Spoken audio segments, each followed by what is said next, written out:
Bonsoir, ravi de vous retrouver chez vous avec l'auteur qu'on va vous présenter. Et puis ravi de vous présenter cette émission avec ma co-animatrice, Kelly Ledoyen-Lapierre.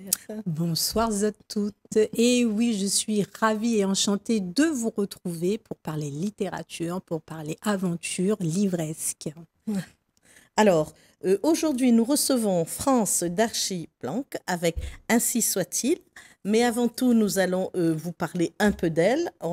Moi, je n'ai pas trouvé grand-chose, sauf qu'elle est commerciale en cosmétique et que c'est son premier roman en 2023. Bonsoir, France d'Archi. Bonsoir Koulsoum, bonsoir Kelly. Bonsoir. Merci de me recevoir sur votre plateau. Bonsoir. Alors, cette aventure livresque, elle démarre quand? Elle a dû démarrer en 2005, hein, tranquillement, en mettant en scène mes amis. Comme j'ai des amis qui sont très hauts en couleur, j'ai commencé à écrire sur eux.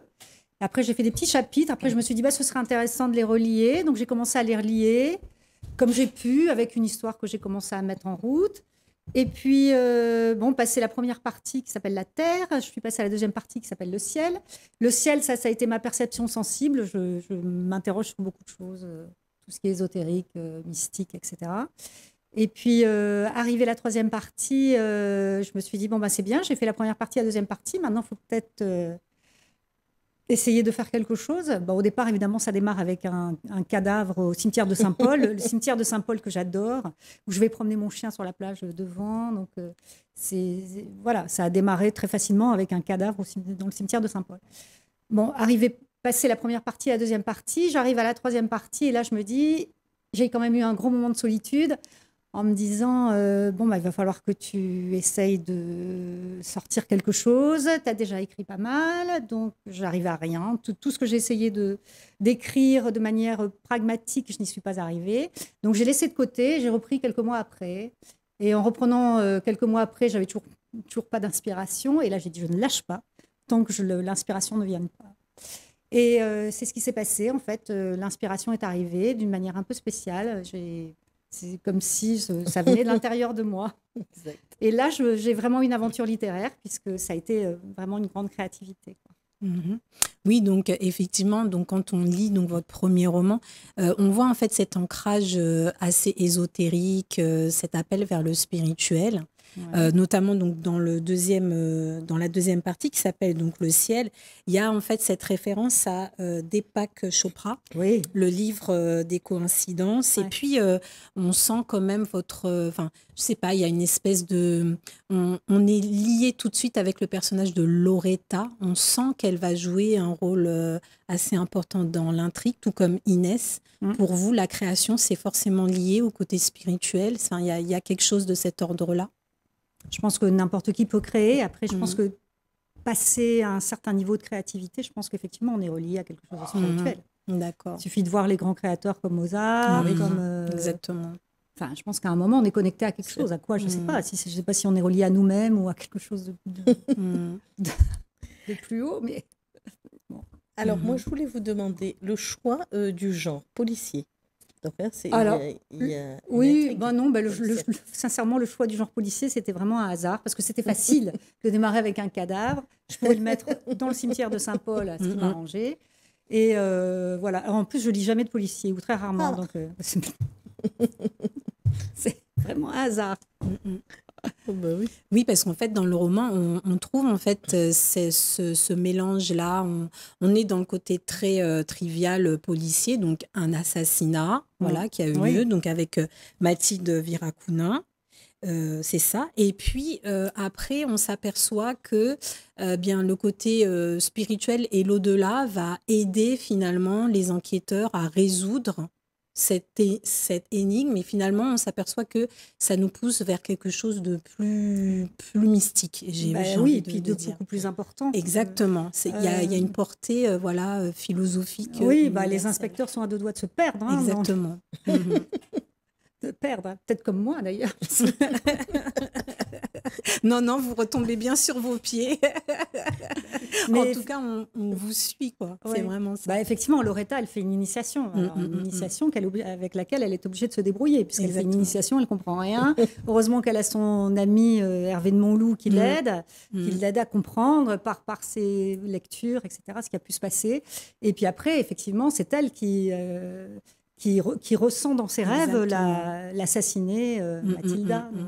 Donc, une espèce de médium, enfin, excusez-moi, oui, une c'est ça. espèce de médium, c'est exactement elle devient ça. médium. Elle devient médium. C'est ça. Ouais. C'est-à-dire qu'on a cette impression que même dans le domaine un peu rationnel, je parle du psychiatre là, Jean-Luc Scherrer. Oui, Jean-Luc Scherrer. Il y a un moment, lui aussi, finalement, il est obligé de se dire il y a quelque chose en fait. Bah oui. Il y a autre chose. Et ça, c'est quand même fin, parce que convoquer la science, tu vois, tout ce qui est pédopsychiatrie, enfin psychiatrie à cet univers-là, c'est quand même fin. Moi, j'aimerais savoir d'où vous est venue cette idée-là de mélanger finalement tous ces gens-là pour une interprétation un peu plus, j'irais, voilà. Je n'ai pas eu l'idée, ça s'est fait. D'accord. Ça s'est fait au fur et à mesure. Voilà. C'est ça qui est assez intéressant. Mm-hmm. Et ce qui est intéressant, c'est qu'effectivement, comme j'avais aucune idée au départ, j'avais aucune idée du tueur. Donc, en fait, à un moment, je me suis dit, bon, il faut quand même qu'on... les choses se sont mises en place au fur et à mesure où j'écrivais. Donc, après, c'est une évidence. Mais enfin, personne n'a pu connaître l'assassin avant moi. Enfin, oui. Avant la fin, exactement. Alors, moi, je voulais vous dire, est-ce que le fait que l'ésotérisme et que La Réunion est quand même une île croyant, qui croit en ces choses-là, est-ce que c'était intentionnel ou c'est ce que cette âme de La Réunion, cette partie-là, vous avez voulu un peu le transcrire dans votre œuvre? Je pense qu'à La Réunion, il y a plus que ça. Je pense qu'à La Réunion, il y a effectivement les croyances, et puis il y a une énergie terrible. Vous avez l'énergie du volcan, vous avez l'énergie des cyclones. C'est terrible. Enfin, moi, je ressens des énergies énormes. C'est la terre de La Réunion, c'est quelque chose. Intense. Intense. Terre intense, oui. Oui, intense. La mer. Oui, la mer aussi. La mer. Oui, non, mais bien sûr, tout est lié. Hein. Donc, c'est ce qui vous a inspiré un petit peu, qui vous a donné, ou bien c'est venu comme ça. De toute façon, mes personnages sont de La Réunion. Donc, si je n'étais pas venue à La Réunion, je n'aurais pas pu écrire ce livre-là. C'est pas possible. Impossible. Parce que oui, on ressent en fait cette fusion en fait des éléments, le ciel, la terre.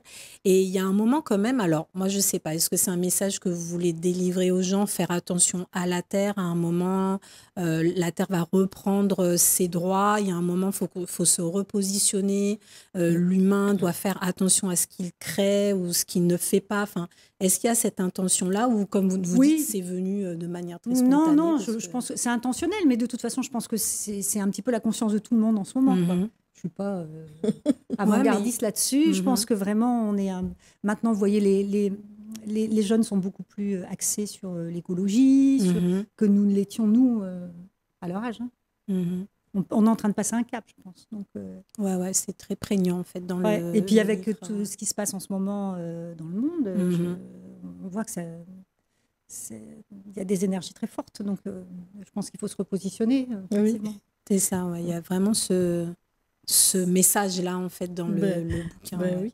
Et donc, avec le titre Ainsi soit-il, même si vous avez un peu détourné l'île, c'est une référence biblique. Et donc, avec l'ésotérisme, des fois, on a l'impression que c'est incompatible. Mais chez vous, ça semble être compatible. Oui, pour moi, c'est complètement compatible. De toute façon, que ce soit le religieux, le mystique, tout ce qui est inconnu, tout l'ésotérisme, c'est ce qu'on ne connaît pas. Donc, le mystique, c'est quand même basé sur la foi. L'ésotérisme touche à tout ça, la psychiatrie, la psychologie, la psychanalyse, enfin, tout ça est un vaste monde qui peut-être est relié, peut-être que tous ces mondes sont reliés entre eux. Quoi. Mais d'habitude, on a l'habitude de les cloisonner. Oui, c'est pour ça. Après, chacun fait ce qu'il veut. Moi, j'adore. Oui, parce que tout à fait. Et c'est ce qui rend en fait le roman, je dirais, audacieux et aussi c'est ce qui fait son charme. C'est que tout ce qui amène justement à l'au-delà, le spirituel, il est abordé de manière très comique, quoi. Donc en fait, on plonge vraiment dedans et on se dit, ah bah oui, pourquoi pas. Si tu veux, ça vient comme une évidence. Voilà. Donc il y a beaucoup de cette référence à l'évidence. Mais je veux dire, ça ne choque pas. Ça ne choque pas. Et justement, je me dis, vous parlez beaucoup d'énergie. C'est une initiation que vous avez eue dans votre vie personnelle. En partie, certainement. Oui, je pense qu'il y a des moments où... Je pense que chacun, à certains moments, lui arrive certaines choses qui font que vous vous posez des questions sur ce qui se passe. J'adore l'astrologie. D'accord. Donc, déjà, dès que vous plongez dans l'astrologie, vous dites, ça veut dire qu'il y a quelque chose qui est inné. Vous avez l'acquis, mais il y a quelque chose qui est inné. Il y a quelque chose qui risque de se produire. Où vous avez un potentiel. Vous avez la notion de karma. Enfin, bon, après, ce sont des questions que je me pose. J'ai aucune certitude. Mais en tout cas, mais c'est tellement enrichissant, quoi. Ouais. Puis en plus, c'est posé finalement dans le bouquin. Je veux dire, on parle quand même des lunes, des tétrades. Ah oui, vous pouvez vérifier sur Internet. Oui. Non, mais ça a été fait, voilà. Ouais. C'est pour ça. C'est bien pour vrai. Ça. Ouais, les prochaines tétrades, je pense que c'est 2035, je pense. On a du temps. Ouais, et cette envie de connaître un peu plus tout ce monde ésotérique, l'astrologie, ça vous est venu depuis quand? Depuis petit, on se questionne sur ces choses-là? Non. L'astrologie, ça m'est arrivé à un moment où dans ma vie, j'ai envoyé bouler certaines choses et je me suis fait peur en disant, mais t'es en train de... Alors que moi, j'étais plutôt sage. Et là, je ne me reconnaissais pas. Donc, c'est comme ça que je me suis retrouvée dans l'astrologie. J'ai commencé à m'intéresser à l'astrologie. C'est-à-dire que j'ai pris des cours. Je pense que l'astrologue, quand elle m'a vue, elle a dit, celle-là, il faut la canaliser tout de suite. Donc, elle m'a mis dans 2 années, la première et la deuxième. D'accord. Et c'est marrant parce que ça m'a vraiment bien convenu. Oui. Ouais. De toutes les façons, ça se sent dans le roman. Les personnages, ils essaient de résister les détectives à un moment. Puis à un moment, ils se disent, non, finalement... Bon, ils peuvent pas. Oui, non, ils se laissent C'est-à-dire porter parce que c'est tellement évident. Ouais. Ils sont partis dans un chemin, mais ils se sentent happés. Et puis en plus, ça fonctionne, puisque à chaque fois, ils ont des retours pour faire avancer leur enquête. C'est ça, mais vous vous rendez compte quand même que dans le commun des mortels, quand on est détective ou policier, on se base quand même sur des faits. Et même quand on est pédopsychiatre ou psychiatre, tu vois, c'est la raison. Et là, on se dit, il y a quelque chose quand même, et on accepte ça. Je veux dire, c'est quand même fort au niveau du message véhiculé, c'est-à-dire qu'on ne peut pas tout maîtriser. Aussi scientifique que tu sois, tu as fait bac plus 20, ou voilà, tu as des thèses et tout, mais à un moment, tu te dis, il y a quelque chose quand même. Parce que quand on parle des extraterrestres, intraterrestres, à un moment, et ils adhèrent finalement à ça. À un moment, vous parlez de la pandémie, on va vers autre chose. Disons que c'est ce qui m'a permis de revenir, de terminer le roman et puis de revenir sur quelque chose qui arrivait quand même, qui nous arrivait. Et oui. Donc, Donc l'humain est avant tout spirituel. Oui. Est-ce qu'on aura une suite, nos inspecteurs, une autre enquête? Alors, j'ai commencé quelques chapitres, parce que je commence toujours par des chapitres. J'ai commencé quelques chapitres et comme maintenant j'habite au MAC, j'ai l'Observatoire des MAC. Ah oui, alors là on est dans la Lune. On est dans la Lune et les étoiles. Ah oui, là on est dans les tétrades là. Donc nos inspecteurs vont encore trouver autre chose, c'est clair. Et là, je suis en train de mettre en place quelques personnages qui sont pas mal aussi. Aussi qui sont en couleur que ceux qu'on a et inventés là pour le coup. D'accord. Donc maintenant, on verra, une chose à la fois, mais... si je mets 5 ans pour prendre le deuxième... Non, mais peut-être maintenant... Ça va aller peut-être aller plus vite. Vous avez un peu d'expérience. Oui, ça ira peut-être un peu plus vite. C'est ça. Un peu d'expérience qui va permettre d'avancer. Exactement. L'émission demande toujours qu'on apporte quelque chose. Voilà, un objet qui vous caractérise. Voilà, j'ai ramené les éphémérides. Ah voilà, d'Inès. Alors, il faut savoir voilà. que les éphémérides, dans le livre, les éphémérides d'Inès, étaient dans un plus sale état. Mais en fait, c'était des anciens éphémérides que j'ai perdus. Et donc là, maintenant, mais dans quelques années, ils vont être ça va être vraiment le grimoire de sorcière. Ouais, s'il vous plaît. Comment le relever un petit peu. Éphéméride. Voilà. Ça, c'est la Bible de l'astrologue. Ah, tu m'étonnes. Ah ouais, ça, c'est une. Ah ouais, et donc, à l'intérieur, là, vous avez un peu feuilleté les pages. Là, j'ai vu beaucoup de chiffres et beaucoup de. C'est en fait la position des planètes. Au jour le jour. Toutes les positions. Ah oui, toutes vous avez toutes les positions de toutes les planètes dans le zodiaque. Comment on fait? Alors, l'astrologie, quand vous avez ce qui est drôle, c'est que vous avez un thème astral qui est configuré par votre heure de naissance, le jour de naissance, l'heure de naissance et le lieu de naissance. Ce qui fait que vous n'avez pas deux thèmes pareils. Ou alors, il faudrait être jumeaux ou être né au même jour, au même endroit, à la même heure. Donc, ce qui fait que vous êtes des individus tous différents. Quoi. Oui, mais quand on nous donne l'astrologie, là, le matin quand je... Ah non, c'est l'horoscope, ça. Ah, ça, c'est autre chose. C'est l'horoscope, c'est pas l'astrologie. Ouais, l'astrologie, les astres, la lune, qui déterminent en fait notre personnalité, quelque part. Notre personnalité, elles sont... Le zodiaque est constitué de signes, de constellations, et puis elle s'est divisée en ce qu'on appelle des maisons, et les maisons veulent dire quelque chose, les planètes aussi. Et après, vous avez les planètes... Ça, c'est votre ciel figé de naissance. Et après, vous avez les planètes qui tournent tout autour du zodiaque et qui vont faire des imbrications avec vos planètes de naissance.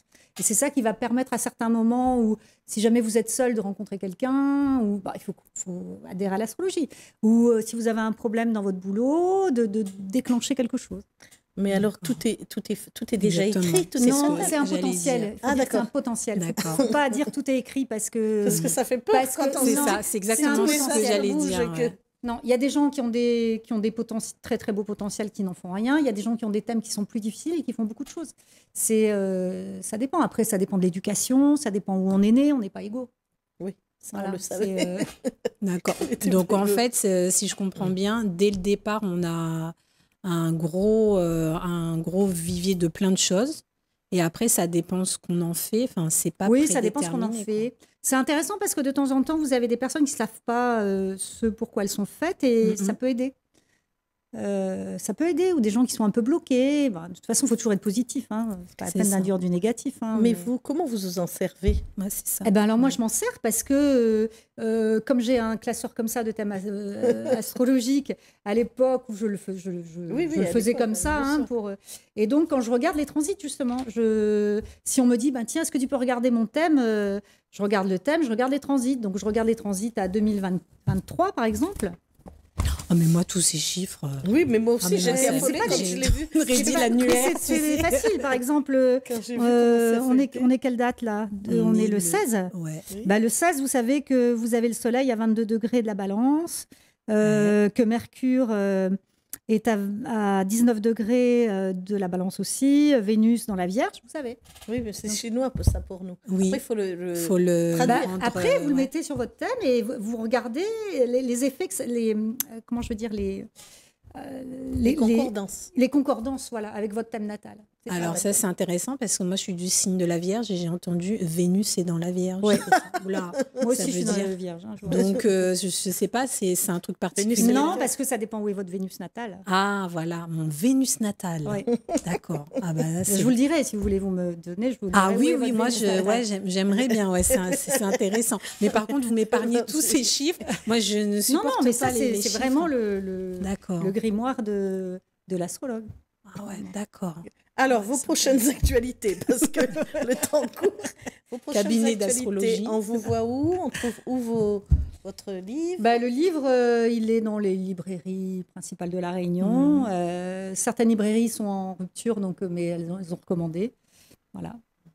D'accord. Et salon salon, j'ai fait le salon Athéna, mais pour une librairie. J'aime bien faire marcher les librairies parce que je trouve que c'est important. Donc